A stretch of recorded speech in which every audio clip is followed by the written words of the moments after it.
Good morning friends. இந்த வீடியோவில் நாம் பார்க்க போகிறது பிரெஞ்சு ரெவல்யூஷனை பற்றி. ஐரோப்பிய நாடுகளில் மிக முக்கியமான ஒரு நாடு பிரான்ஸ். அந்த பிரான்ஸில் 1789 ஒரு ரெவல்யூஷன் வந்துச்சு. அதை தான் பிரெஞ்சு ரெவல்யூஷன் என்று சொல்கிறோம். இந்த பிரெஞ்சு ரெவல்யூஷன் ரொம்ப ஒரு முக்கியமான ரெவல்யூஷன். இங்கிலாண்டில் ரினைசான்ஸ் வந்துச்சு. சோஷியலிஸ்ட் ஆஃப் இங்கிலாந்து படித்தவங்களுக்கு தெரியும். ஒரு ரினைசான்ஸ், மறுமலர்ச்சி. அதுக்கப்புறம் ரெஃபர்மேஷன், மதத்தில் சீர்திருத்தம், ரிஃபர்மேஷன் என்று சொல்வார்கள். ஸோ இந்த ரினைசான்ஸுங்கிறது ஆர்ட்டு, லிட்ரேச்சர், இதுல எல்லாம் ஒரு மாற்றம் வந்துச்சு. அதுக்கு அடுத்தது ரீஃபார்ம். சர்ச்சில் சில ரீஃபார்ம்ஸ் பண்ணினாங்க, அது ரெஃபர்மேஷன்.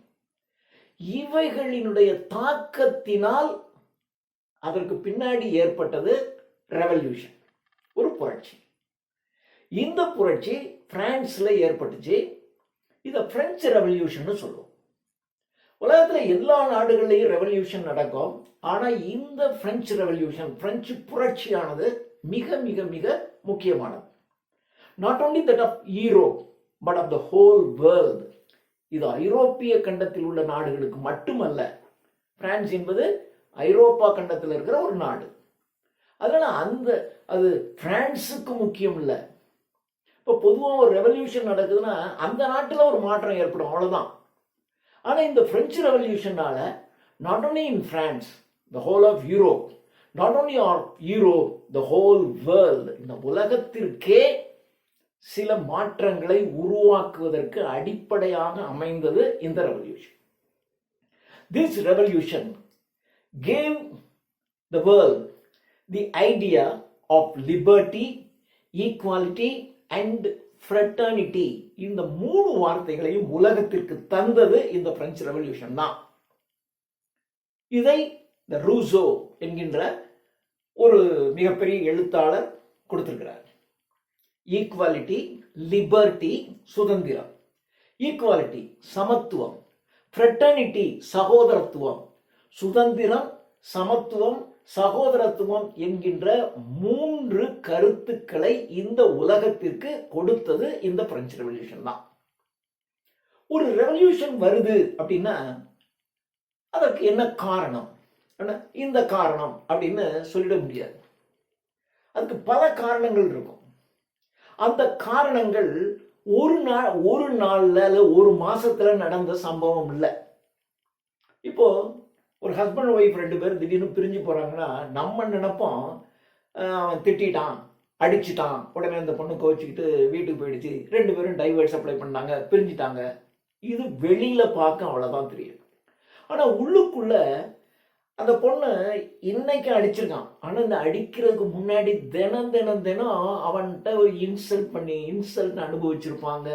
தண்ணி போட்டு வந்து ஏதாவது திட்டி இருப்பான், அவமானப்படுத்தி இருப்பான், சரியில்லை, அது சரியில்லை, இது சரியில்லைன்னு எதையாவது குறை சொல்லிகிட்டே இருந்திருப்பான். எல்லா டார்ச்சரையும் தாங்கி தாங்கி தாங்கி தாங்கி வேற வழி இல்லாம டக்குன்னு இன்னைக்கு அடிச்ச உடனே அது பொங்கி எழுந்து அப்படியே வந்துருச்சு. இப்படிதான் ரெவல்யூஷன் நடக்கும். ஒரு ரெவல்யூஷன் இன்னைக்கு நடக்குது, இது 1789 நடக்குதுன்னா இது 1789 அதுக்கு முன்னாடி 200 வருஷங்கள் அந்த சமுதாயம் அப்படியே கஷ்டத்தை அனுபவிச்சு அனுபவிச்சு அனுபவிச்சு அனுபவிச்சு ஒரு கட்டத்துல திடீர்னு அது வெடிக்குது 1789 பிரான்ஸ்ல. சரி, என்ன கஷ்டங்களை இது அனுபவிச்சுச்சு? 200 வருஷமா இந்த மக்கள் எந்த மாதிரியான கஷ்டங்களை அனுபவித்தார்கள்? அப்போ இந்த ரெவல்யூஷன் வருவதற்கு காரணம் என்ன? What are the causes of French revolution? French ரெவல்யூஷனுக்கான காசஸ் என்ன? முதல் காஸ் சோஷியல் காஸ், ஒரு சமூக காரணம். சோஷியல் காஸ், சமூக காரணம். இது எப்படி அப்படின்னு கேட்டீங்கன்னா, திஸ் ரெவல்யூஷன், பொதுவாக ஒரு ரெவல்யூஷன் அப்படின்னாவே அரசுக்கு எதிராக மக்கள் கொதித்து எழுந்து அதை மாற்றுவாங்க. அதான் ஜென்ரலா. அப்போ against the king against the government, அப்படிதானே இருக்கணும். அப்போ அரசன் மீது வெறுப்பு அது.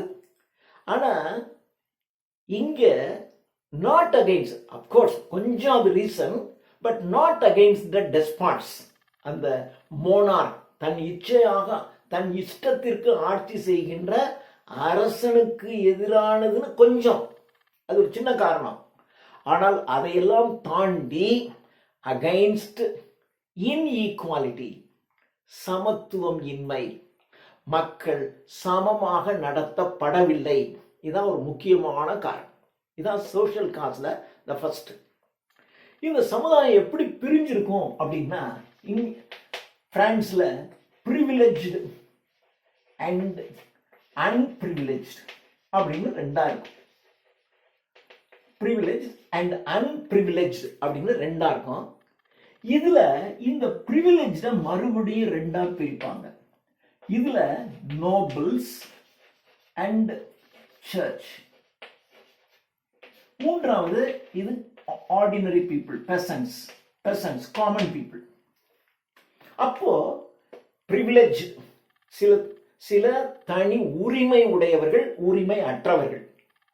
இந்த உரிமை உடையவர்களை ரெண்டா பிரிப்பாங்க. ஒன்னு நோபல்ஸ், பெரிய பெரிய பணக்காரர்கள், ஜமீன்தார்கள், ஃபியூடலிஸ்ட், ஜமீன்தாரிகள், அந்த மாதிரி நோபல்ஸ், பிரபுக்கள்.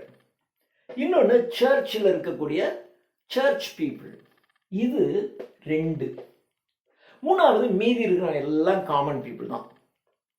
இதுல இந்த ரெண்டு பேரும் சேர்ந்து 1% தான்.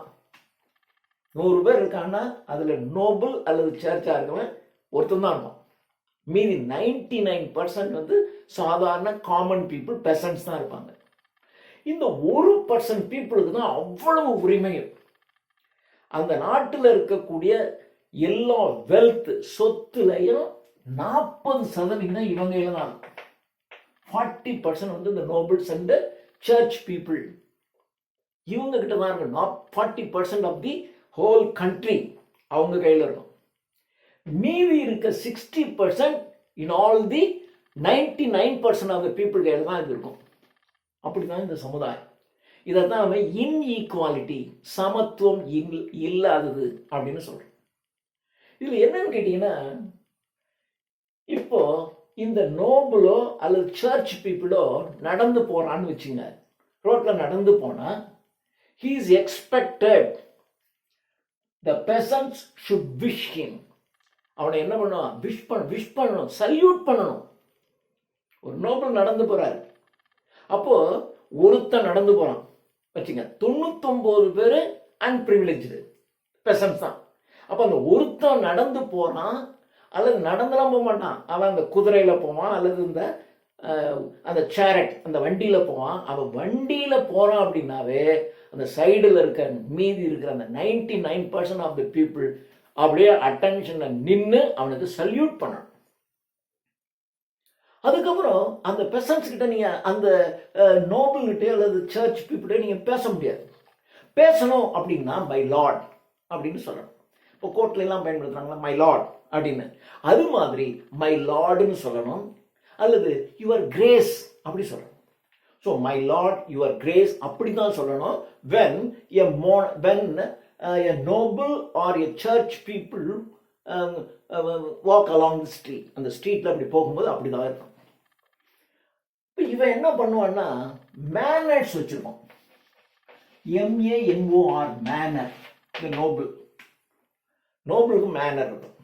ஒரு மேனர் அப்படின்னா so many hundreds of acres of lands, நூற்றுக்கணக்கான லேண்ட்ஸ், ஏக்கர் லேண்ட் இருக்கும். அதுக்கு நடுவுல மிக பிரம்மாண்டமான ஒரு பேலஸ் மாதிரியான ஒரு ஹவுஸ், ஒரு பில்டிங், அதுதான் மேனர்னு பேர். இந்த நோபல்ஸ் எல்லாத்துக்கும் பெரிய பெரிய மேனர்ஸ் இருக்கும்.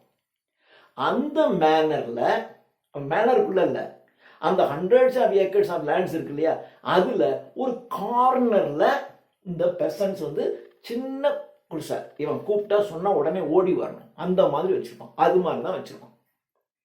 அதே மாதிரி இந்த சர்ச் பீப்புள் இருக்கான் பாருங்க, இவனும் லக்ஸூரியஸா தான் இருப்பான். இதுல இந்த கார்டினல்ஸ் அப்படின்னு இருப்பாங்க, அதாவது பிஷப் இருப்பாங்க, ஹையர் போஸ்ட், அதுக்கு மேல கார்டினல்ஸ்னு இருப்பாங்க. அந்த கார்டினலுக்கு மேல இருக்கிறவர் தான் போப்பாண்டவர். இந்த கார்டினல்ஸ் எல்லாம் சேர்ந்து தான் போப்பை எலெக்ட் பண்ணுவாங்க. அப்போ போப்பை எலெக்ட் பண்ணக்கூடிய ஒரு கார்டினல். இந்த கார்டினலினுடைய ஏர்னிங் எவ்வளவு இருக்கும் தெரியுமா? 25 மில்லியன். 25 million liars. லயர்ஸ்ங்கிறது அந்த நாட்டினுடைய ரூபா நோட்டு. ஸோ 25 மில்லியன், ஒரு மில்லியன்னா 10 லட்சம். அப்போ 25 மில்லியன்னா 250 லட்சம், 2.5 கோடி லயர் கார்டினலுடைய சம்பளம். அவனுக்கு கீழே, ஒரு கார்டினலுக்கு கீழே நிறைய பிஷப்ஸ் இருப்பாங்க. இந்த பிஷப்ஸுக்கு பார்த்தீங்கன்னா 5 lakhs francs, 5 லட்சம் பிராங்க். பிராங்க்ங்கிறது பிரான்ஸ் நாட்டினுடைய காயின். 5 லட்சம் பிரான்ஸ் இவனுடைய ஏர்னிங்காக இருக்கும். இதை தாண்டி அந்த சர்ச்சில் இருக்கிற எல்லா சொத்துக்களையும் இவங்க தான் அனுபவிச்சுட்டு இருப்பாங்க. சர்ச் பீப்புள் தான் அனுபவிச்சுட்டு இருப்பாங்க. பட் இந்த சர்ச்சிலேயே இவனா மேலே ஹையர் கிளர்ஜின்னு பேர். இதுலேயும் இன்இக்வாலிட்டி இருக்கும். இவனா ஹையர் கிளர்ஜி, இந்த கார்டினல், போப்பு, பிஷப்ஸ். இந்த பிஷப்புக்கு கீழே இருக்கான் பாருங்க, அவன் லோவர் கிளர்ஜி. அவனுக்கும் அவன் ஃபினான்சியலாக அவன் பொசிஷன் மோசமாக இருக்கும், ஆனால் அதிகாரம் அவனுக்கு இருக்கும். அதாவது காமன் பீப்புள் மாதிரி ஒரு ரோட்டில் போனால் இவன் சல்யூட்லாம் அடிக்கணுங்கிற அவசியம் இல்லை, ஏன்னா அவன் வந்து கிளர்ஜி. ஆனால் இவங்க அளவுக்கு அவனுக்கு ஏர்னிங் இருக்காது. இவங்க அளவுக்கு ஏர்னிங் இருக்காது, ஆனால் அவர்களுக்கு நல்ல ரெஸ்பெக்ட் இருக்கும். இது ஒரு மெயினான ரீசன். இன்னொன்று, அடுத்து பார்த்தீங்கன்னா இந்த நோபல்ஸ் இருக்காங்க. இந்த நோபல்ஸுடைய லேண்ட் இருக்கும் 40% இவன். மீதி இருக்க 60% தான் எல்லா பீப்புளுடைய லேண்ட்ஸும் இருக்கும். கொஞ்சோண்டு தான் இருக்கும். ஒரு குடும்பத்துக்கு எடுத்தீங்கன்னா கொஞ்சோண்டு லேண்ட் இருக்கும். அந்த லேண்டில் உங்கள் இஷ்டத்துக்கு நீங்கள் வந்து போட முடியாது. அவர் சொல்லுவார், டேய் இந்த தடவை உன் லேண்டில் கோதுமை போடு அப்படின்னா நீங்கள் கோதுமை தான் போடணும். இல்லைங்க நான் வந்து இதை போட்டுக்கிறேன் அப்படின்னா அவர் என்ன, உங்கள் லேண்டில் என்ன விளையணும்னு அவன் தான் சொல்லுவான். அவன் சொல்கிறது தான் நீங்கள் கேட்கணும். ஒன்று. ரெண்டாவது, இந்த நோபல்ஸுக்கு பொழுதுபோக்கு என்னென்னா ஹண்டிங். அப்படியே போவார், மான் வேட்டையாடுவார். அப்புறம் இவர்கிட்ட நிறைய ஷீப், ஆடுகள், மாடுகள் நிறைய இருக்கும். இந்த ஆடு மாடுகளை இவன் வந்து பட்டியலெல்லாம் அடைச்செல்லாம் வைக்க மாட்டான், அப்படியே திறந்து விட்றான். அது திறந்து விட்டா அது இந்த காமன் பீப்புளுடைய லேண்ட்ஸ் இருக்குல்ல, கொஞ்சோண்டு லேண்ட், அந்த லேண்டிலெல்லாம் போய் மேயும். அவன் நோபுளுடைய கோட்ஸ் அண்ட் கவுஸ் வந்து மேயுதுன்னு நீங்கள் அதை பிடிச்சி கட்ட முடியாது, அதை டிஸ்டர்ப் பண்ண முடியாது. ஏன்னா நோபல் வந்து விட மாட்டான் அவன். அது அதே சமயத்தில் சரி நாம் ஒரு வேலி கட்டிக்குவோம், இப்போ ஆடு மாடு நம்ம இடத்துக்குள்ளே வராமல் இருக்கு, நம்ம பாதுகாப்பாக ஒரு வேலியை கட்டிக்கலாம் அப்படின்னு நீங்கள் நினச்சிங்கன்னா கூட அதுக்கு உங்களுக்கு பெர்மிஷன் இல்லை. You are not permitted to build fence. உங்கள் ஏரியாவுக்கு நீங்கள் ஃபென்ஸ் கட்டக்கூடாது, இது ஒரு சட்டம். அப்போ ஃபென்சிங் இஸ் நாட் அலவுடு. அதே சமயத்தில் ஒரு வாரத்தில் 3 நாட்கள் இந்த பெசன்ஸ் வந்து, இந்த அன்பிரிவிலேஜ் பெசன்ஸ் இந்த நோபல்ஸுடைய லேண்டில் வந்து நீங்கள் வேலை பார்க்கணும், ஃப்ரீ ஆஃப் காஸ்ட்டு. சோறு கூட அவ்வளோதான். நீங்கள் வாரத்துக்கு 3 நாட்கள் நோபலினுடைய லேண்டில் இவர் வந்து ஒர்க் பண்ணணும். ஹார்வெஸ்ட்டு அல்லது சர்விங், விதைக்கிற காலம், அறுவடை காலம், இந்த மாதிரி முக்கியமான சீசன்லாம் வாரத்துக்கு 5 நாள் நீங்கள் அவன் இடத்துல ஒர்க் பண்ணணும். காசுலாம் கொடுக்க மாட்டான், சோறு போடும். அதுவும் என்ன சோறு போடும் அதுதான் செய்வோம், காசு கொடுக்க மாட்டான். 5 days இன் எமர்ஜென்சி பீரியட், இன் இம்பார்ட்டன்ட் டேஸ், அந்த ஹார்வெஸ்ட் பீரியட்லாம் 5 days ஒர்க் பண்ணோம். இன் ஆர்டினரி டேஸில் 3 days, வீக்லி 3 days நீங்கள் ஒர்க் பண்ணோம். மீதி இருக்கனால தான் உங்கள் லேண்டில் நீங்கள் ஒர்க் பண்ணலாம். அப்படியே ஒர்க் பண்ணி பயிர் வளர்ந்துருந்தாலும் அவன் வீட்டு கால்நடைகள் உங்கள் பயிரை மேய்ஞ்சிச்சுன்னா நீங்கள் கேட்க முடியாது, நீங்கள் பேசாமல் தான் இருக்கணும். இதுதான் இவனுடைய பொசிஷன். அதுக்கப்புறம் இவங்க 2 பேரும் வரி கொடுக்க மாட்டான், இவங்களுக்கு வரி கிடையாது. ஏன்னா இட் இஸ் செட், இப்போ நோபல்ஸ்லாம் வந்து அப்படி பெரிய பிரபுக்கள், அவர்கள் வந்து வரியெல்லாம் கொடுக்க மாட்டாங்க, அவங்களுக்கு வரி கிடையாது. நோபல்ஸ் அண்ட் சர்ச்சுக்கு, சர்ச் பீப்புளுக்கு வரி கிடையாது, காமன் பீப்புளுக்கு மட்டும்தான் வரி. இந்த வரியில் டைத் அப்படின்னு ஒரு வரி. டைத்துங்கிற வரி சர்ச்சுக்கு கொடுக்கறது, சர்ச்சுக்கு வரி கொடுக்கணும். இந்த மக்கள் சர்ச்சுக்கு வரி கட்டுவாங்க, அதுக்கு பேர் டைத்துன்னு பேர். இந்த டைத்துங்கிறது கிட்டத்தட்ட இந்த காமன் பீப்புள் உற்பத்தி செய்கிற பொருள் இருக்கும் பாருங்க, the produce of the common man, இதில் 1/12 12இல் ஒரு பகுதி டைத்துன்னு அங்கே போயிடும். இது ஒன்று. உற்பத்தி பண்ணதில் 12ல் ஒரு பகுதி, சில சமயங்களில் 10ல் ஒரு பகுதியே போகும். அவ்வளோ அவனை கொடுக்கணும், சர்ச்சுக்கு நீங்கள் கொடுக்கணும். அதுக்கப்புறம் டெய்ல் அப்படின்னு ஒரு டாக்ஸ் இருக்கு. டெய்ல் இது இந்த நோபல்ஸுக்கு கொடுக்குற டாக்ஸ்.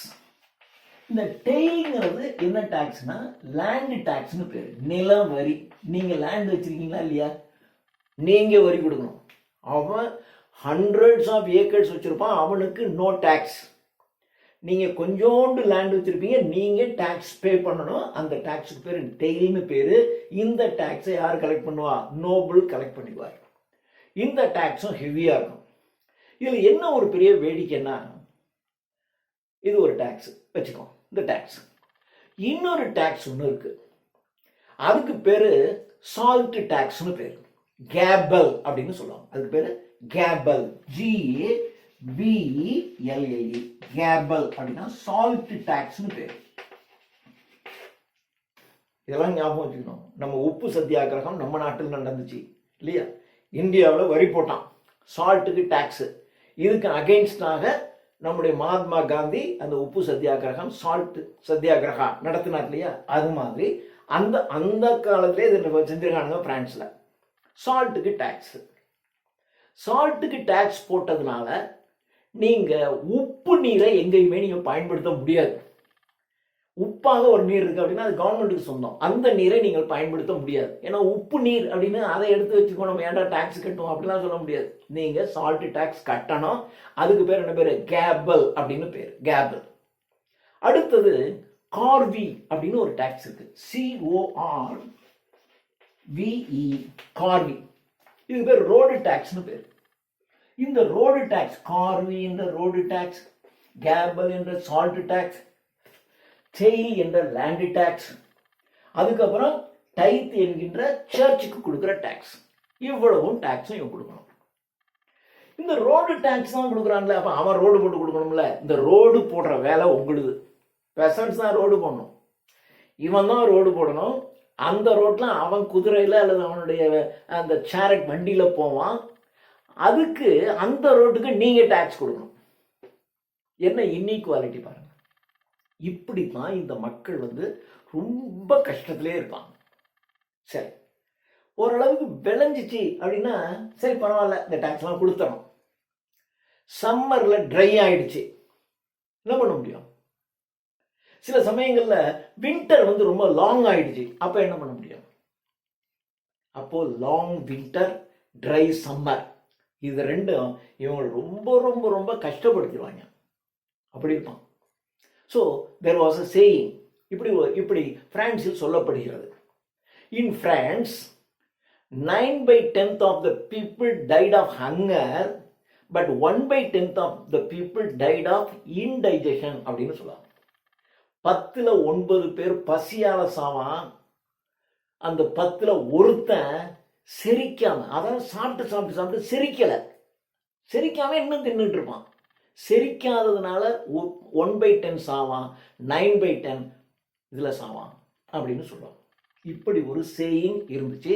இப்படி சரி, இப்போ அந்த மிடில் கிளாஸ்னு ஒருத்தன் பண்ணல, அவனுடைய நிலைமை என்ன அப்படின்னா, இந்த மிடில் கிளாஸ் அவனும் இந்த பெசன்ஸோட சேர்ந்தவன் தான்.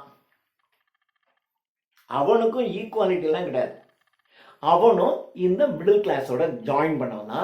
அவனுக்கு பேரு போர்கியாசிஸ்னு பேரு, BOURGEOSIES, போர்கியாசிஸ் அப்படின்னு பேரு. போர்கியாசி, SIE, போர்கியாசி அப்படின்னு பேரு. அல்லது இவனுக்கு தான் மிடில் கிளாஸ் அப்படின்னு சொல்லுவாங்க. ஸோ போர்கியாசி அல்லது மிடில் கிளாஸ். இவனும் இந்த அன்பிரிவிலேஜ்டு கிளாஸை சார்ந்தவன் தான். இவனும் அன்பிரிவிலேஜ்டு கிளாஸ். ஆனால் என்ன, இவன் கொஞ்சம் கொஞ்சம் படிச்சிருப்பான், இவன் இந்த டாக்டராக இருப்பான், இந்த டாக்டரு இன்ஜினியர் இந்த மாதிரிலாம் இருக்காங்களே, இந்த வேலையெல்லாம் இவங்க செய்வாங்க, அவ்வளோதான். அதாவது அந்த நோபல்ஸ் பார்த்தீங்கன்னா மிகப்பெரிய அதிகாரமுடைய பதவிகள் அவன் வச்சுக்கிட்டு இருப்பான். பட் அவனுக்கு கீழே கொஞ்சம் ஆஃபீஸர்ஸ் வேணும்ல, அந்த ஆஃபீஸர்ஸுக்கு இந்த அன்பிரிவிலேஜ் கிளாஸில் இருக்கிற இந்த போர்கியாசி மிடில் கிளாஸ் பீப்புள் இவங்களை அவங்க பயன்படுத்திக்குவாங்க.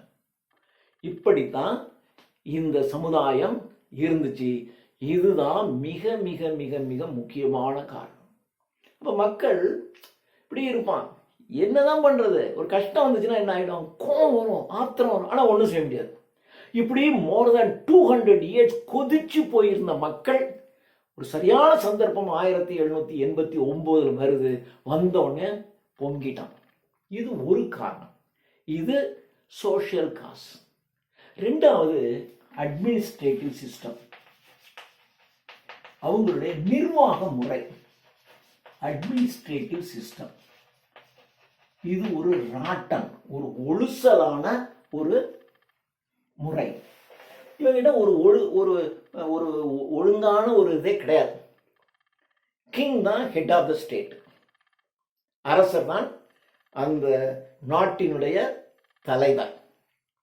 It is supposed to be, it is believed that the king was sent by God directly. கடவுளினால் இந்த பூமியை ஆள்வதற்கு கடவுளினால் அனுப்பப்பட்டவர் என்று அவரும் சொல்லுவார், மக்களும் நம்பினான். அப்படிதான் அவனை நினைச்சிக்கிட்டான், இது கடவுளினால் அனுப்பப்பட்டவர் கிங் அப்படின்னு. இப்படிதான் இருந்தாங்க கிங். அவர் இஷ்டத்துக்கு தான் ஆட்சி செய்வார். அவருக்கு ஒரு கிங்னா என்ன பண்ணும், இந்த தன்னுடைய நாட்டை சுற்றி பார்க்கணும்ல. இவர் டூரே போக மாட்டார், இவர் தன்னுடைய பேலஸில் மட்டும்தான் இருப்பார். பாரிஸில், பிரான்ஸில் இருக்கிற தன்னுடைய தலைநகரம் பாரிஸில் இருக்கக்கூடிய தன்னுடைய அரண்மனையில் தான் கிங் எப்பொழுதுமே இருப்பார். He won't go for a tour. அவர் எப்பயும் டூர் போனதே இல்லை.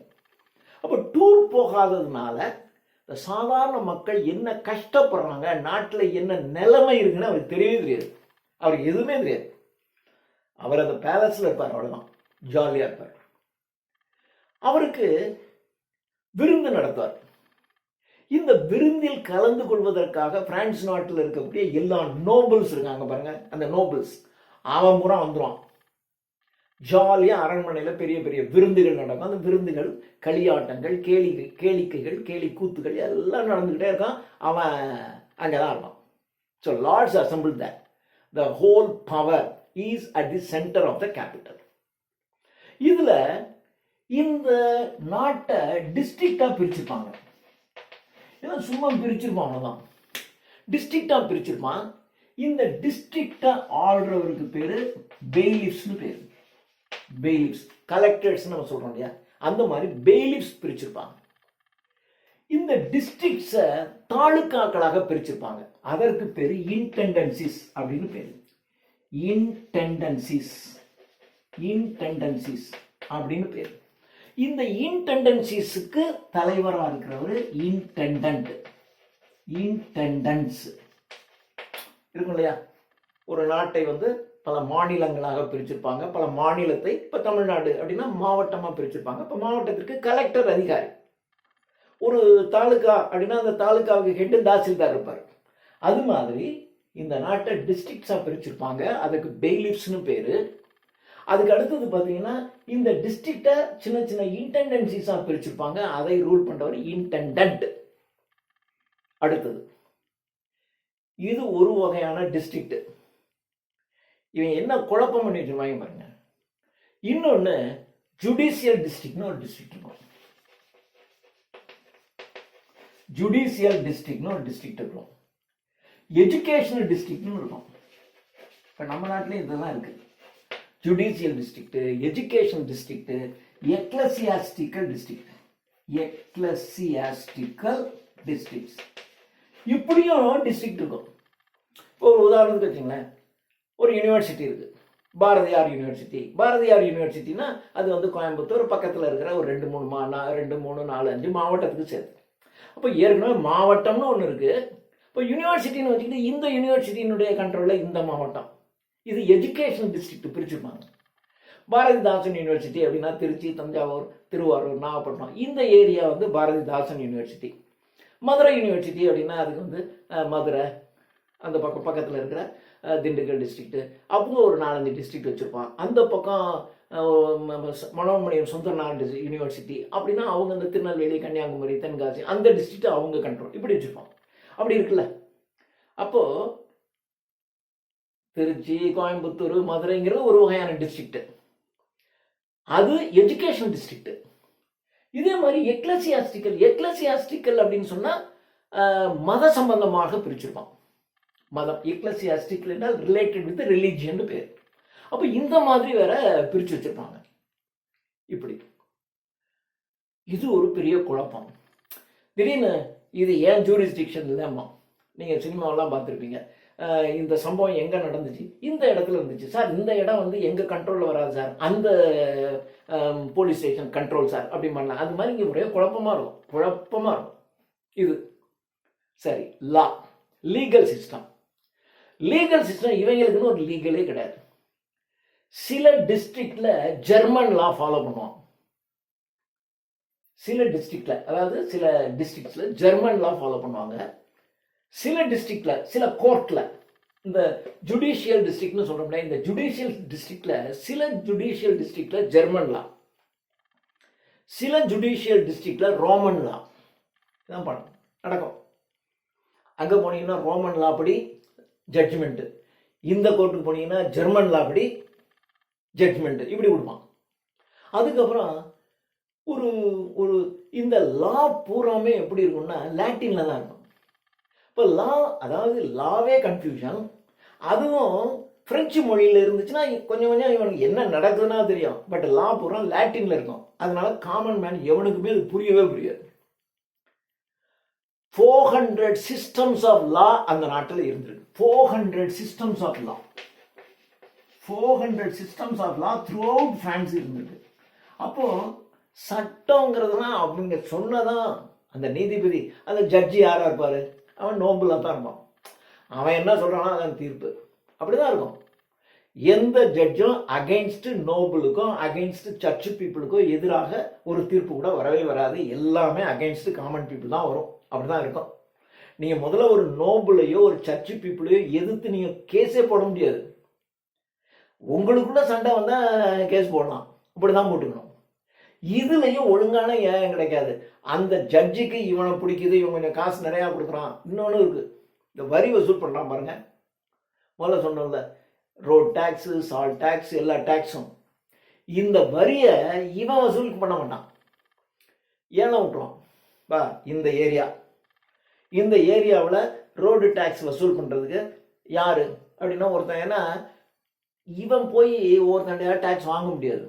அப்போ என்ன பண்ணுவான்னா, யார் அதிகமாக பணம் கொடுக்குறானோ அவங்ககிட்ட காசு வாங்கிட்டு நீ இந்த ஏரியாவில் வரி வசூலிச்சிக்க அப்படின்றான். அவன் 10,000 ரூபா அவங்கள்ட்ட கொடுத்துட்டான்னு வச்சிங்களேன், அரசாங்கத்துக்கு 10,000 ரூபா கொடுத்துட்டான்னு வச்சிங்களேன், 50,000 ரூபா அங்கே டேக்ஸ் வசூல் பண்ணுவான். நீங்கள் அவனை ஏன்லாம் கேட்க முடியாது. இது ஒரு வேலை நடக்குது. அப்போது அரசாங்கத்துக்கு வேண்டியவனாக இருக்கான்னு வச்சிங்க, அவனுக்கு ஒரு மாதிரியான ஜட்ஜ்மெண்ட் நடக்கும். இவனுக்கு என்ன நடக்குதுன்னே தெரியாது. இப்படி 400 சிஸ்டம்ஸ் ஆஃப் லா அங்கே வந்து இருந்திருக்கு. அடுத்தது ரொம்ப தண்டனையெல்லாம் ரொம்ப கடுமையான தண்டனை. எலும்பு உடைக்கிறதுனே ஒரு தண்டனை. வீல்ல உங்க காலை நீட்ட சொல்லுவான். காலை விட்டு காலை நீங்க நீட்டிக்கிட்டீங்கன்னா அந்த வீலை சுத்தினோடனே உங்க எலும்பு முறிஞ்சு போயிடும். கையினுடைய எலும்பை உடைச்சிருவான். கை எலும்பு, கால் எலும்பை முறிக்கிறதுங்கிறது ஒரு தண்டனை. சில தண்டனைகள்லாம் என்ன பண்ணுவான்னா கையை வெட்டிடுவான். Cutting off limbs, cutting off hands, கைகளை வெட்டுவது என்பது ஒரு தண்டனை. இப்படி இருக்கும். கோர்ட்லேயும் நிறைய கோர்ட் இருக்கும். ராயல் கோர்ட்னு ஒன்று இருக்கும், மிலிட்ரி கோர்ட்னு இருக்கும், சர்ச்சு கோர்ட்னு ஒன்று இருக்கும், ஃபைனான்ஸ் கோர்ட்னு ஒரு கோர்ட் இருக்கும். இப்படி ஃபைனான்ஸ் கோர்ட்டு, சர்ச்சுக்கு ஒரு கோர்ட்டு. சர்ச்சு பிரச்சனைகள்லாம் சர்ச்சு கோர்ட்டில் நடக்கும். அரசு சம்பந்தமானதெல்லாம் ராயல் கோர்ட்டில் நடக்கும். ஃபினான்ஸ் சம்பந்தமானதெல்லாம் ஃபினான்ஸ் கோர்ட்டு. சரி, இப்போ சர்ச்சில் பணம் சம்பந்தமான ஒரு விஷயம் வந்து அது எங்கே நடக்கும்? ஃபினான்ஸ் கோர்ட்டில் நடக்குமா, சர்ச்சு கோர்ட்டில் நடக்குமா? அவங்களாம் தீர்மானிச்சுக்குவோம், எங்கே வேணாலும் நடத்துவாங்க. இப்படி இஷ்டத்துக்கு கோர்ட்டு, இஷ்டத்துக்கு லா, இஷ்டத்துக்கு பனிஷ்மெண்ட், இந்த மாதிரியான குழப்பமான சூழ்நிலை அட்மினிஸ்ட்ரேஷன் இருந்துச்சு. ஒரு அட்மினிஸ்ட்ரேஷன் இதுதான் அட்மினிஸ்ட்ரேஷன். அது அரசாங்கமாக இருந்தாலும் சரி, ஸ்டேட் கவர்மெண்ட்டாக இருந்தாலும் சரி, சென்ட்ரல் கவர்மெண்ட்டாக இருந்தாலும் சரி, நீ செஞ்ச இதுதான் தப்பு, இங்கே கோர்ட்டு இல்லை வேண்டாம் நான் அப்பீலுக்கு போகிறேன், ஹைகோர்ட் போகிறேன், அங்கேயும் சரி இல்லையா சுப்ரீம் கோர்ட் அவன் சொல்லிடுவான். இல்லை சுப்ரீம் கோர்ட்னா அவங்களுக்கு சாதகமாக சொல்லும், இந்த கோர்ட்னா இவங்கள அதெல்லாம் கிடையாது. சட்டம்னா சட்டம் தான். சட்டம் வந்து சாதாரண பீப்புளும் படிப்பான். நம்ம உட்காந்து ஒரு புத்தகம் வாங்கி நம்ம கூட பார்க்கலாம், கரெக்டாக இந்த சட்டம் கரெக்டாக இருக்கான்னு நம்ம கூட தெரிஞ்சுக்கலாம். அப்படிதான் நடக்குது. அதெல்லாம் கிடையாது, சட்டமும் கிடையாது, ஒன்றும் கிடையாது. சட்டம்லாம் இருக்கும், ஆனால் இவ்வளவு குழப்பத்தில் இருக்கும். இதைத்தான் ஒரு மோசமான அட்மினிஸ்ட்ரேட்டிவ் சிஸ்டம் அப்படின்னு சொல்கிறோம். அடுத்தது இன்னொரு ரீசன், மூணாவது ரீசன், சக்சஸர்ஸ். இந்த ஆட்சியில அரசருக்கு பின்னால் வருபவர்கள், சக்சஸர்ஸ் ஆஃப் லூயிஸ் 14. இது மூணாவது reason. Successors of Louis 14.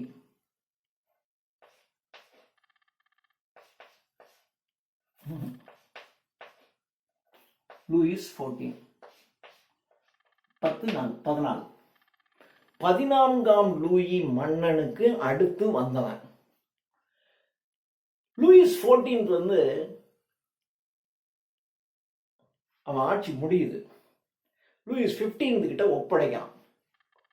Lewis 15 வந்து இவனுடைய கிரேட் கிராண்ட்சன், அதாவது பேரனுக்கு மகன், கிரேட் கிராண்ட்சன். அந்த கிரேட் கிராண்ட்சன் லூயிஸ் 15 அவங்ககிட்ட பதவியை ஒப்படைக்கிறார். அப்போ சொல்றாரு, தம்பி நான் ரொம்ப தப்பு பண்ணிட்டேன், நான் ரொம்ப கஷ்டம் பண்ணிட்டேன். இப்போ நம்ம நாட்டினுடைய பொருளாதார நிலை ரொம்ப மோசமாக இருக்கு. அதனால டோன்ட் இன்வால்வ் இன் வார், எந்த யுத்தத்திலையும் நீ கலந்துக்காத, அது ரொம்பவும் டேஞ்சர். நம்ம நாட்டினுக்கு இப்பயே காசு இல்லை. ஏன்னா நீங்க வந்து பெசன்ஸ் கிட்ட இருந்தா டாக்ஸ் வசூல் பண்ண முடியும். பெசன்ஸ் கிட்ட இருக்கிறதே எல்லாத்தையும் தானே பிடுங்குறீங்க. நீங்க மீதி 1% ஆஃப் த பீப்புள் 40% வச்சு அனுபவிச்சுன்னா அவன்கிட்ட நீங்க டாக்ஸே போட முடியாது. இப்போ இருக்கிற வசூல் பண்ண காசுல நிறைய காசை வந்து நீங்க வார், பிற நாடுகளோட சண்டை போடுறேன்னு எல்லா காசையும் செலவழிச்சிடும். இப்போ நம்ம நாட்டில் பார்த்தீங்கன்னா இந்த ஆபரேஷன் சிந்தூருங்கிறது நாம பயங்கரமா ஜெயிச்சோம். ஆனா நமக்கு வேணுங்கிற வேலையை டக்குன்னு முடிச்சுட்டு ஒரே நாளில் முடிச்சுட்டு வெளியே வந்துட்டோம்.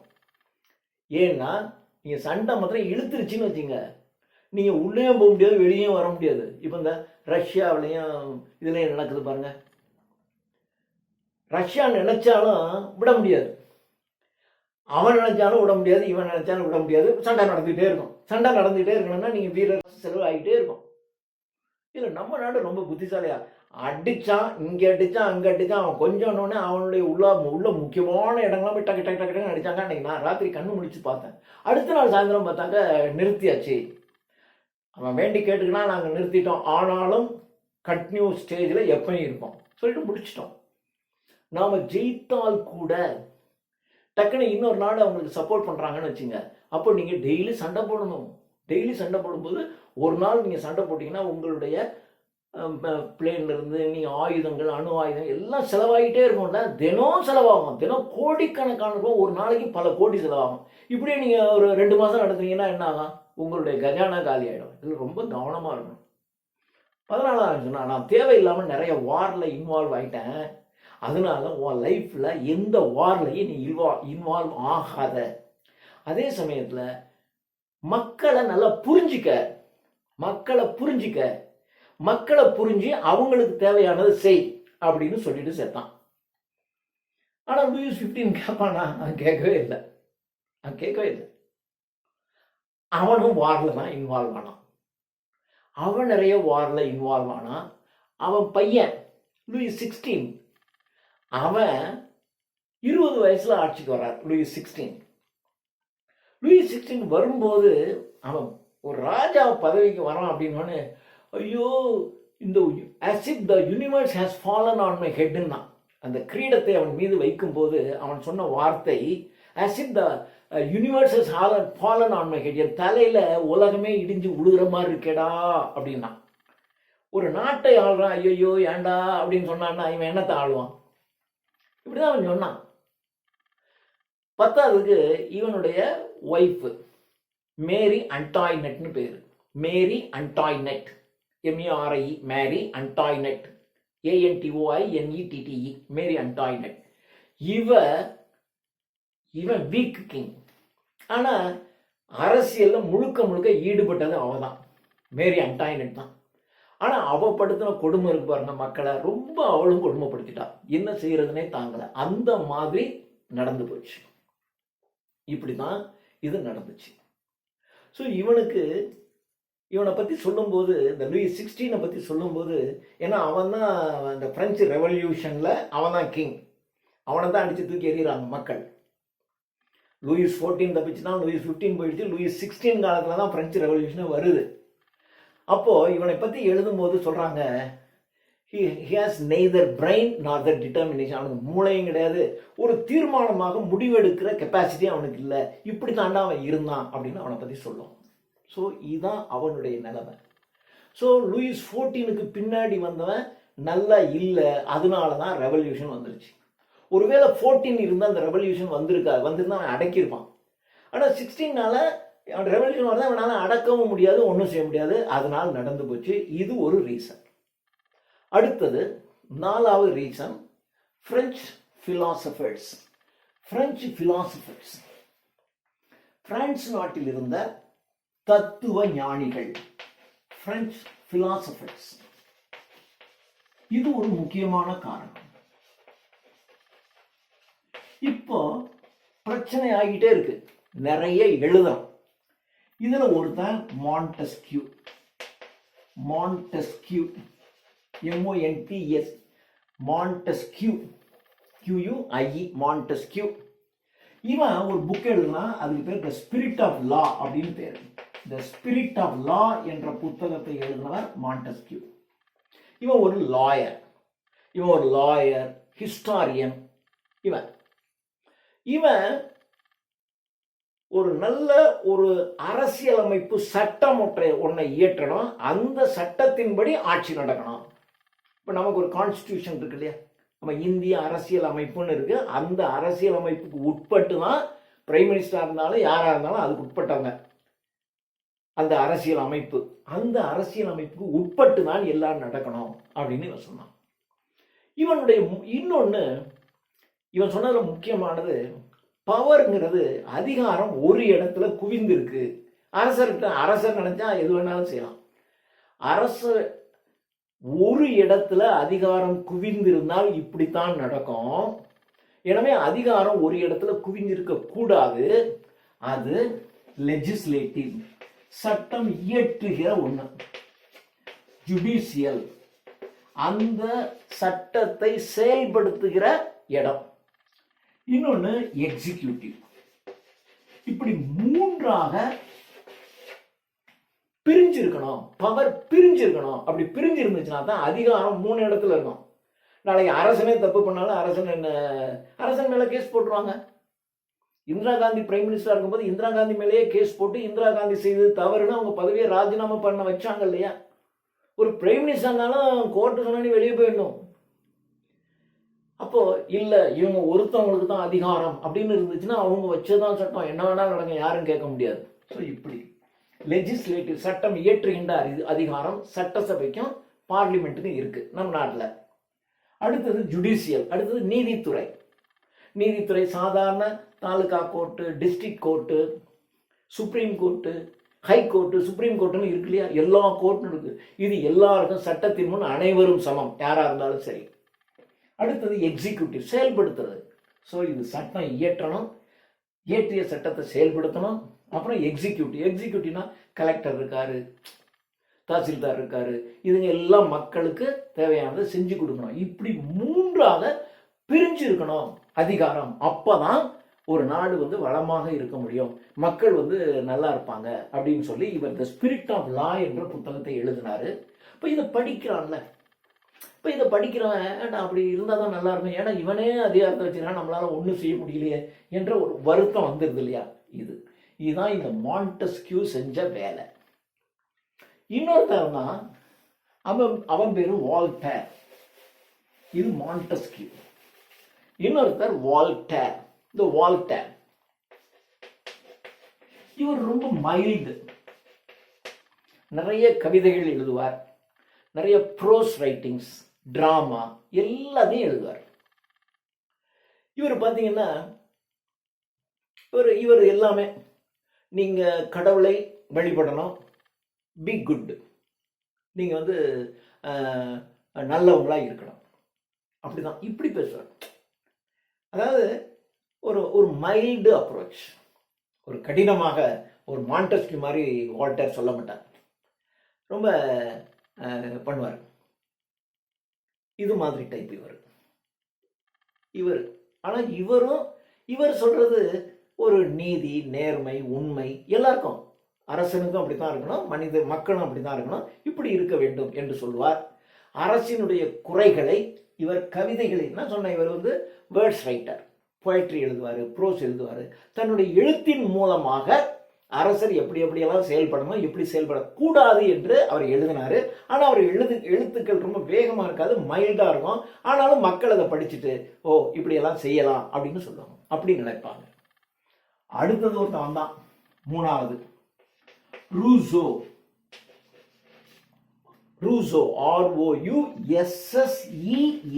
ரூசோ. ரூசியே அப்படிங்கிற மாதிரி தான் இருக்கும், ஆனால் ரூசோ. இவன் ஒரு புக் எழுதான், அந்த புத்தகத்துக்கு பேர் சோஷியல் கான்ட்ராக்ட், சமுதாய ஒப்பந்தம் அப்படின்னு பேர். சோஷியல் கான்ட்ராக்ட், சமுதாய ஒப்பந்தம் என்று அவன் எழுதுறான். இவன் ரொம்பவும் பயங்கரமான புத்திசாலி. இவனுடைய எழுத்துக்கள் எப்படி இருக்குன்னா, இந்த உலகே மாயம் அப்படிங்கிறோம்ல, அது மாதிரி டைப்பு. நீங்க ஆல் சொசைட்டிஸ் ஆர் ஆர்டிஃபிஷியல், எல்லாமே இந்த உலகத்தில் செயற்கை தன்மை உடையது. இப்போ மக்களுக்கு நல்லது செய்யணும்னு ஒரு குழு இருக்குன்னு வச்சுங்களேன், அந்த குழுக்கு உள்ளுக்குள்ள நீங்க போய் பார்த்தீங்கன்னா அங்கே எவன் பிரசிடென்டா இருக்கிறது, யார் செக்ரட்டரியா இருக்கிறது, யாரு மேலே ரூல் பண்றது, எவன் கீழே இருக்கிறது, அங்கேயும் அடிச்சுட்டு இருப்பாங்க. ஏன்னா அவன் தப்பா இருக்கான்னு கேட்கறதுக்கு உங்களை வச்சா இவனுக்குள்ளேயே பிரச்சனை இருக்கும். நீங்க எந்த அசோசியேஷன் எடுத்துங்க, எவ்வளவு பெரிய அசோசியேஷன் எடுத்துங்க, அங்க பிரச்சனை இருக்கும். ஒரு அரசியல்ங்கிறது ஒரு சிஸ்டம். அரசியலுக்குள்ள பார்த்தீங்கன்னா திடீர்னு இந்த கட்சியிலேருந்து அந்த கட்சி போவான், அந்த கட்சியிலேருந்து இந்த கட்சிக்கு வருவான், குழப்பம் பண்ணிட்டு இருப்பான். ஸோ எந்த சிஸ்டமும் அது செயற்கையானது, அது மனிதனுக்கு உதவாது. ஆல் ஆர்கனைசேஷன்ஸ் ஆர் டைரனினா கொடுங்கோன்மை தன்மை உடையது. இப்போ பாருங்கன்னா டிஎம்கே அப்படின்னா நீங்க எவ்வளோதான் நல்லவராக இருந்தாலும் ஸ்டாலினுக்கு பிடிச்சாதான் உங்களை வச்சுக்காரு. அதே மாதிரி நீங்க எவ்வளவுதான் சிறப்பான இருந்தாலும் நீங்க எடப்பாடி சொல்றதை கேட்டீங்கன்னா தான் அங்க இருக்க முடியும். அப்போ அது ஒரு ஆர்கனைசேஷன். அந்த ஆர்கனைசேஷன் நல்லதா கெட்டதாங்கிறது அடுத்தது. ஆனா அந்த ஆர்கனைசேஷன் மேல உட்காந்துருக்கான ஒரு கொடுங்கோன்மையானவன் தான் இருப்பான். அவன் சொன்னதான், நான் சொல்றதுதான் நீ கேளு. அங்க ஜனநாயகம் இருக்க மாதிரி இருக்கும். ஆனா என்ன பண்ணுவான்னா, முக்கியமான இடங்கள தனக்கு வேணுங்கிற ஆளுங்களை போட்டுக்கிட்டு இவன் ஜெயிக்கிற மாதிரி வச்சுக்குவான். அப்புறம் இவன் சொல்றதான் எல்லாரும் கேட்கணும். எவ்வளவு மூத்தவனாக இருந்தாலும் சரி, இத்தனை வருஷம் அனுபவம் இருந்தாலும் சரி, அதிகாரம் இருக்கிறவன் கையில தான் எல்லாம் இருக்கும். அவன் சொல்லதான் நீ கேட்கணும். இப்படிதான் இருக்கும். அதுதான் அவன் ஒரே வார்த்தையில சொல்லுவான், ஆல் ஆர்கனைசேஷன்ஸ் ஆர் டைரனிக்கல். எல்லா அமைப்புகளும் கொடுங்கோன்மை வாய்ந்தவைகள் அப்படின்னு சொல்வார். இவர் ரொம்ப பவர்ஃபுல் மேன்.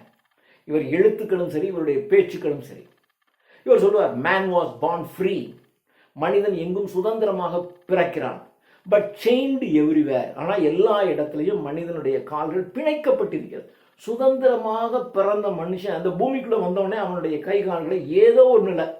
நீ நல்லவனா இருக்கணும், சொல்ற பேச்சை கேட்கணும், டீச்சர் சொன்னா கேட்கணும். அதுக்காக டீச்சர் முட்டாள்தனமா சொன்னா கேட்கணுமா? இல்லையா? அப்போ ஒரு டீச்சர், ஹெட்மாஸ்டர், ஸ்டூடெண்ட்ஸ், இது ஒரு செக்ஷன் இல்லையா? இது டைரனி.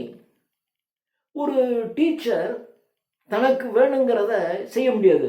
அங்கே ஹெட்மாஸ்டர் சொல்றதான் நீங்க செய்யணும். ஹெட்மாஸ்டர் அந்த எஜுகேஷனல் அத்தாரிட்டி இருப்பான், டிஓ அல்ல சிஓன்னு, அவன் சொல்றதான் அவன் கேட்கணும்.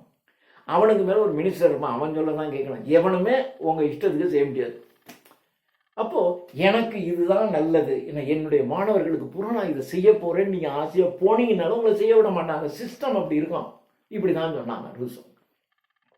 மனுஷன் பிறக்கும்போது சுதந்திரமாக தான் பிறக்கிறான், ஆனால் அவன் எல்லா இடங்களிலும் அவன் சங்கிலியால் பிணைக்கப்பட்டிருக்கிறான் அப்படின்னு சொன்னார். இதுதான் அவருடைய சோஷியல் கான்ட்ராக்ட்ல அவர் சொல்றது. அடுத்தது இன்னொருத்தன், இவன் பேரு டிடராட் அப்படின்னு பேரு, DIDEROT, DIDEROT, டிடராட். இந்த டிடராட்டுங்கிறவன் என்ன பண்ணான்னா என்சைக்ளோபீடியா, அதாவது இந்த 3 பேர் தான் முக்கியம். பட் இதை தாண்டி டிடராட்டுங்கிறவன் என்சைக்ளோபீடியா அப்படின்னு ஒன்று உருவாக்கணும். என்சைக்ளோபீடியானா நமக்கு தெரியும் களஞ்சியம் அப்படின்னு பேர்.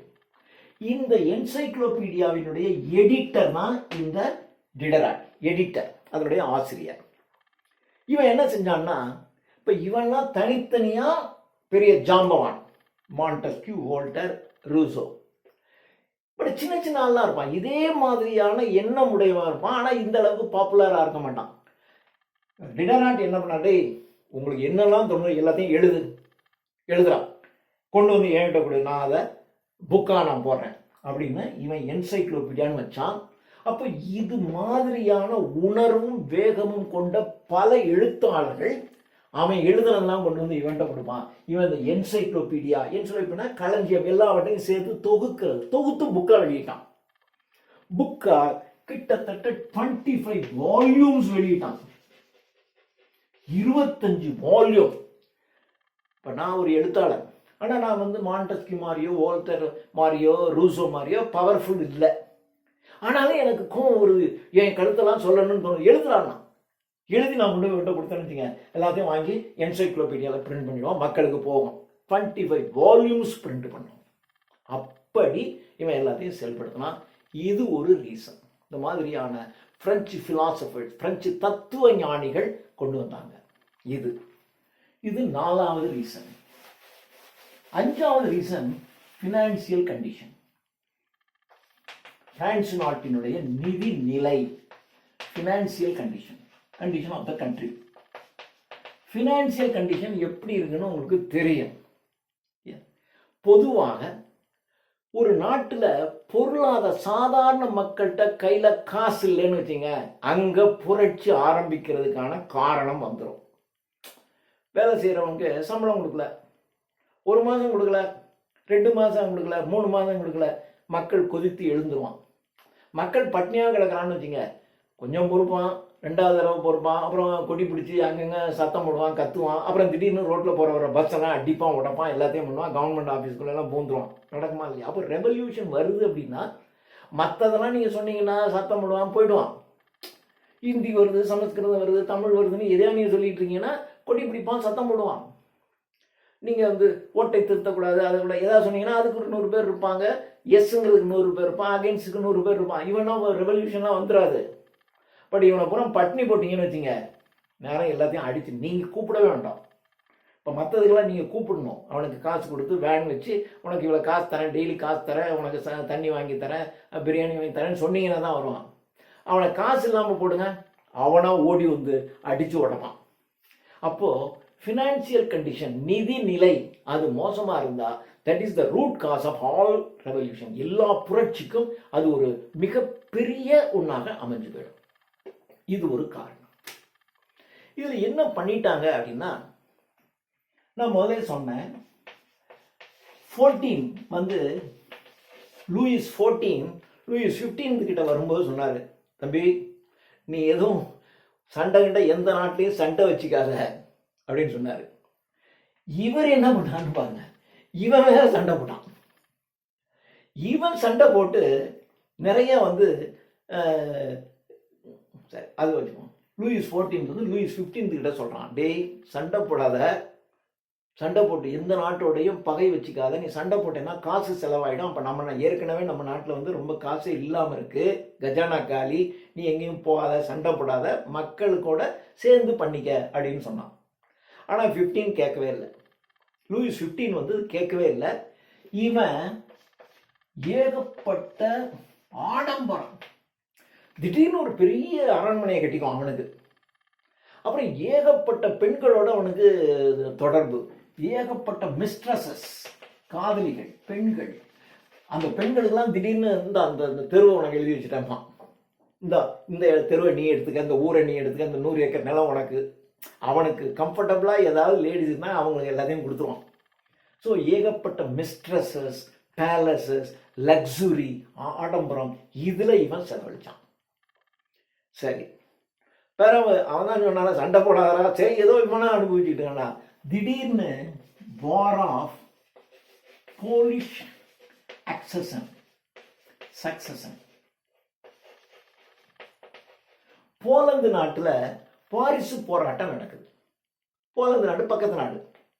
அங்கே வாரிசு அந்த அடுத்து அரசனாக யார் வர்றதுன்னு அங்கே வாரிசு போராட்டம் நடந்துகிட்டு இருக்கு.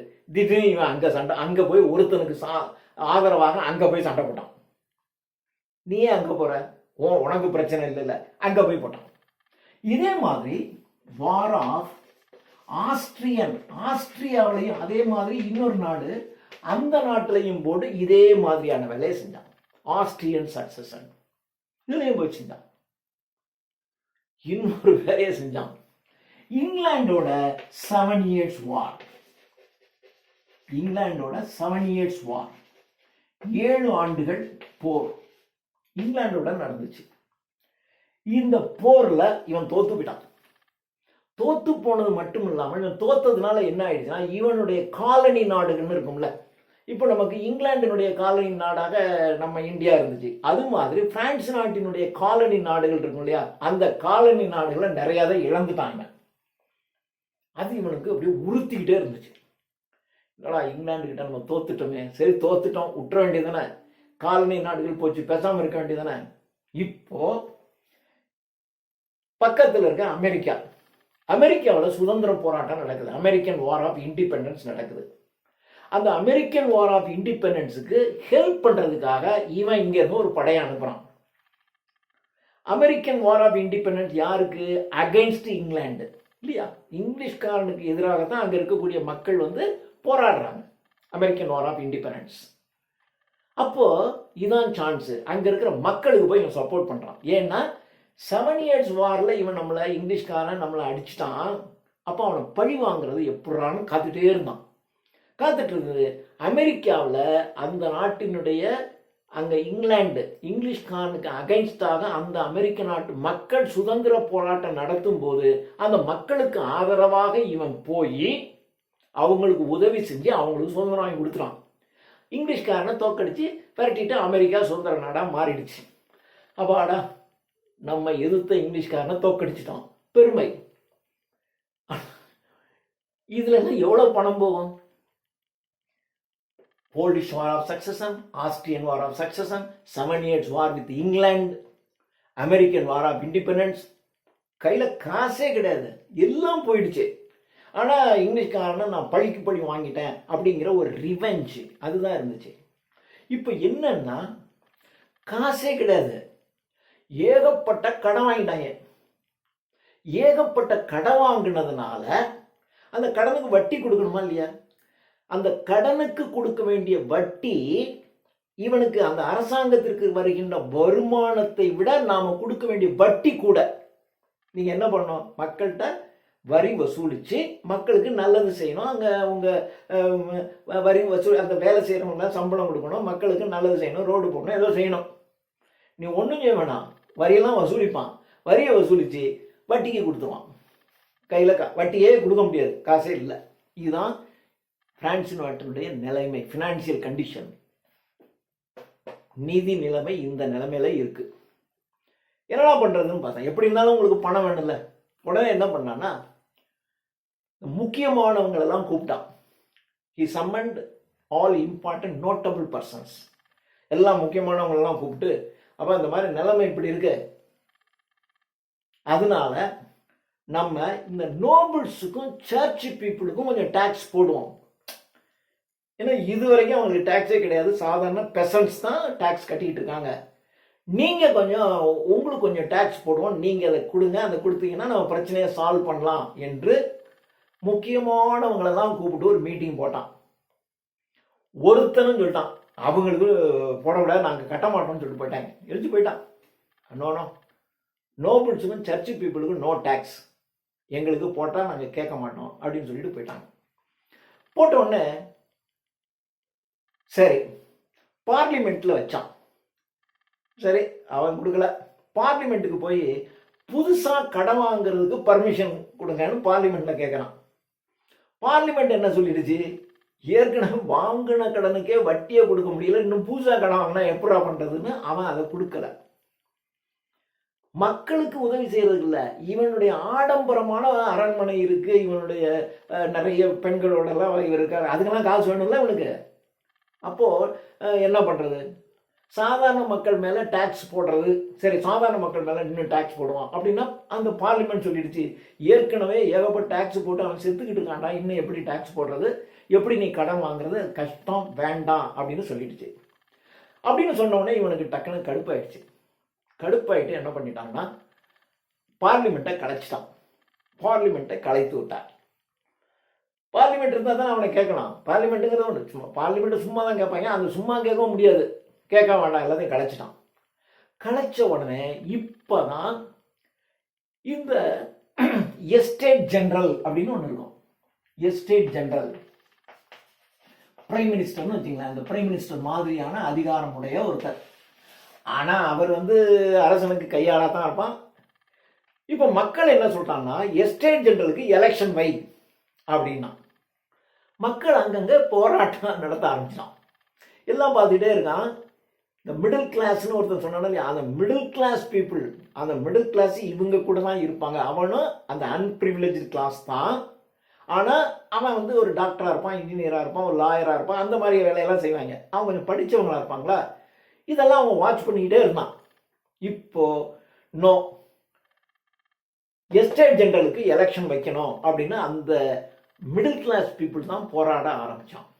மிடில் கிளாஸ் பீப்புள் போராட அதாவது அவன் தான் லீட் பண்ணுவான். இந்த சாதாரண மக்கள் இருக்க மாதிரி அவனுக்கு தலையும் முடியாது, வாழும் முடியாது.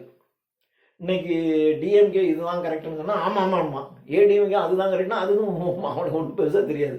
அவனுக்கு ஒரு 2000 ரூபா காசை கொடுத்துட்டீங்கன்னா அவங்க கூடவே பின்னாடி சுற்றிட்டு இருப்பான், அவ்வளோதான். அவங்க என்ன பண்ணாங்கன்னா இந்த சாதாரண மக்களெல்லாம் கூட என்னடா இப்படி நடக்குது அப்படின்னோடனே எல்லாரும் சேர்ந்துட்டாங்க. சேர்ந்து பெரிய பிரச்சனையை உருவாக்கிட்டு எலெக்ஷன் வை அப்படிங்கிறான். ஓகே, எலெக்ஷன் வச்சுட்டான். எலெக்ஷன் வச்சுட்டான். இப்போ அரசு வேற வழி கிடையாது, ஏன்னா மக்கள் இப்போ கொதித்தெழுகிறாங்க.